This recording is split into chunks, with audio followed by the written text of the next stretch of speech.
রাধে রাধে বন্ধুরা, তোমরা সবাই কেমন আছো? আশা করি তোমরা সবাই ভালো আছো, আর আমিও ভালো আছি।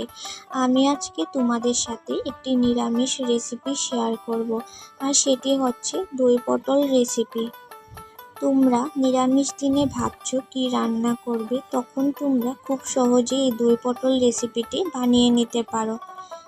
বা ঠাকুরের ভোগ রান্নাতেও তোমরা এই দই পটল রেসিপিটি বানিয়ে ঠাকুরের কাছে ভোগ নিবেদন করতে পারো। এই রেসিপিটি বানানো যেমন সহজ, তেমন খেতেও দারুণ হয়। তো এই রেসিপিটা জানতে হলে অবশ্যই তোমাদের পুরো ভিডিওটা দেখতে হবে। আর আমি কিভাবে এই রেসিপিটা তৈরি করি সেটা তোমরা দেখতে থাকো। এই রেসিপিটি বানানোর জন্য আমি এখানে কিছু পটল উপরে আঁশ ছাড়িয়ে নিয়ে লম্বাভাবে এই 2 ভাগ করে কেটে নিয়েছি।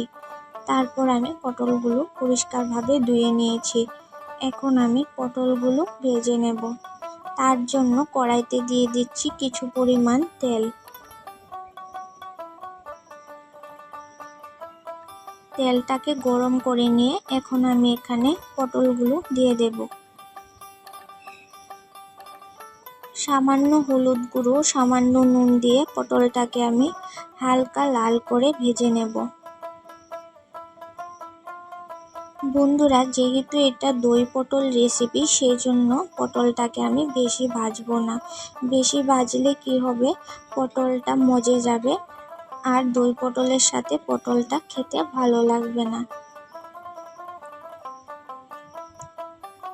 তো সব সময় দই পটলের ক্ষেত্রে পটলটা তোমরা কম ভাজবে। তো বন্ধুরা, তোমরা যারা এখনো আমার ফেসবুক পেজটিকে ফলো করোনি, তারা প্লিজ আমার দীপিকা ব্লগিং পেজটিকে ফলো করে নিও।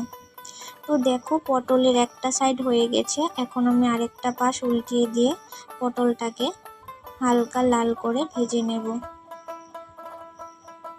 আর যারা আমার YouTube channel Deepika style official চ্যানেলটিকে এখনও সাবস্ক্রাইব করোনি, তারা আমার চ্যানেলটিকে সাবস্ক্রাইব করে বন্ধু হয়ে আমার পাশে থেকো।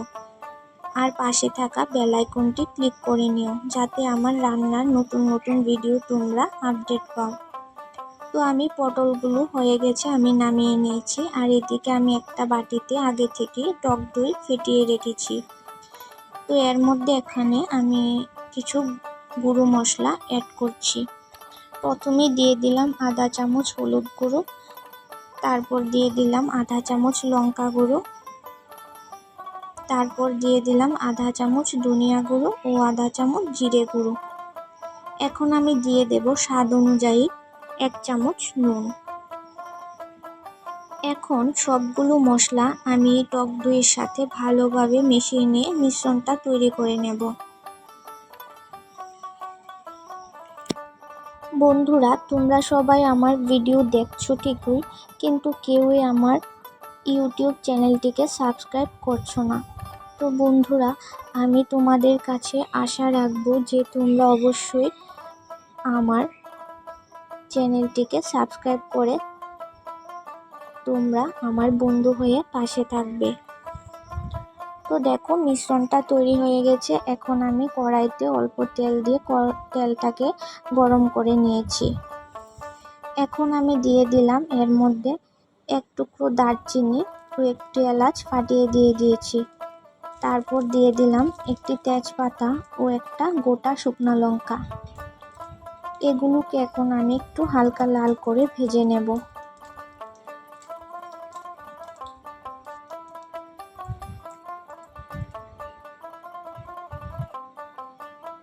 এখন আমি দিয়ে দেব আধা চামচ কালো জিরে ফোড়ন। এবার ফোড়নটাকে আমি আরেকটু লাল করে ভেজে নেব। যখন এর থেকে একটা ভাজা গন্ধ বেরোবে, সেই মুহূর্তে আমি এখানে দিয়ে দেব বেটে রাখা আদা বাটা এবং লঙ্কা বাটা।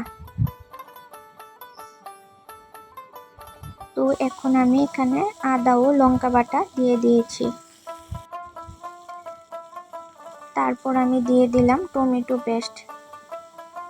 রান্নাটা খুবই সিম্পল, কিন্তু খেতে এর থেকে বেশি ভালো হয়।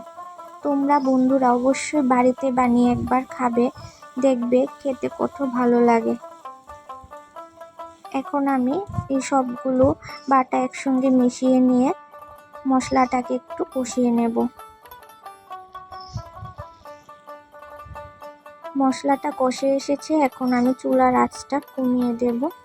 এখন আমি দিয়ে দেব এর মধ্যে টক দইয়ের মিশ্রণ।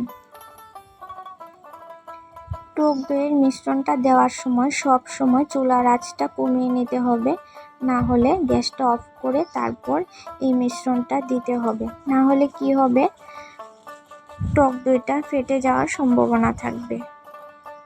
তো আমি টক দইটা এখানে দিয়ে তারপর মিশিয়ে নিয়ে তারপর আমি চুলার আঁচটা একটু বাড়িয়ে দেব।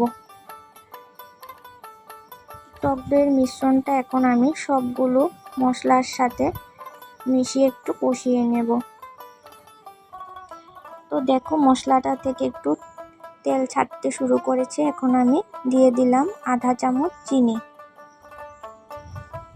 চিনিটা দিয়ে তারপর আমি মিশিয়ে আবার একটু নেড়ে চেড়ে কষিয়ে নেব।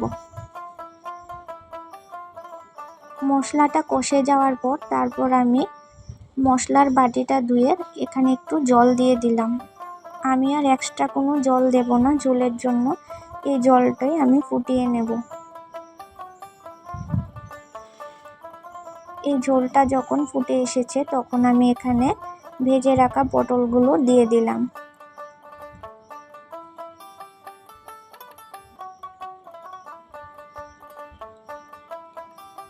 আমি ঝোলের সাথে পটলটাকে আরেকটু সময় একটু ফুটিয়ে নেব, তাহলে পটলটা কি হবে, একটু নরম হয়ে যাবে।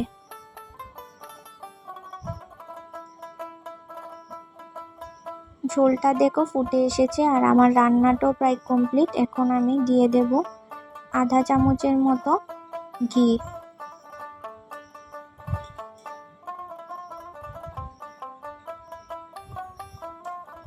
তারপর ঘিটা ঝোলের সাথে ভালোভাবে একটু নেড়েচেড়ে মিশিয়ে নেব।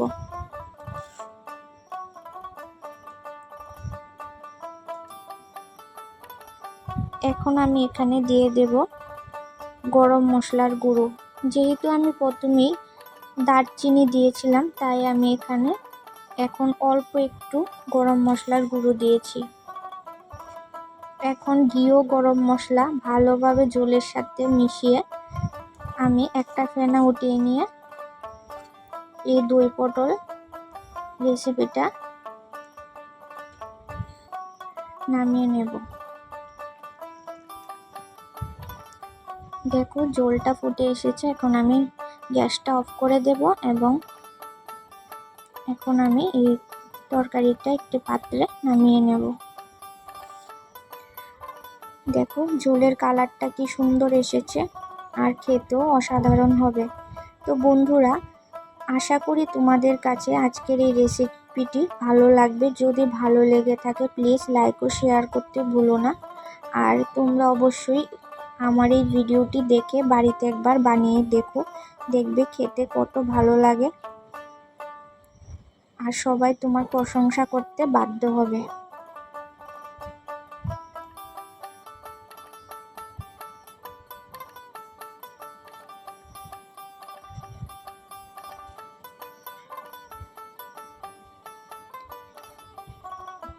পটলের অন্য রেসিপির থেকে এই দই পটল রেসিপিটা একটু আলাদা হয় আর খেতেও দুর্দান্ত হয়। তো তোমরা বন্ধুরা একবার অবশ্যই বাড়িতে বানিয়ে নেবে। আজকের জন্য এতটুকুই। পরের নেক্সট ভিডিওর জন্য ততক্ষণ তোমরা অপেক্ষা করো এবং সুস্থ থাকো, ভালো থাকো। ধন্যবাদ।